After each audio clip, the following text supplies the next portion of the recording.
Tension नहीं होनी यार, खुदा बेहतर करेगा।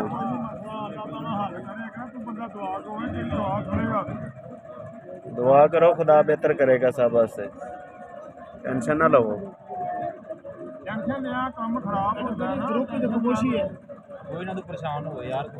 परेशान ना हो, असीं इत्थे बैठे हैं तो खुदा साढ़े वास्ते बेहतर करेगा, कुछ साढ़े वास्ते अच्छे फैसले होंगे। क्यों जुड़े होना, टेंशन लेने की जरूरत नहीं है। बैंकर ने पता कि जुल्म करने पे आना तो नाल। हाँ नहीं खुदा खैर करेगा।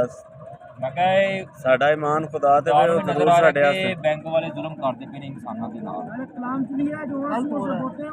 टेंशन ना ले, पानी शानी पी क्यों तेरे छड़ा करना मैं क्यों रोना मैं, खैर ही है खुदा बेहतर करेगा। पी पानी शानी तू पी पी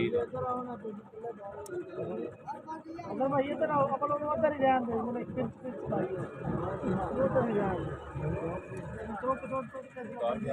सारा का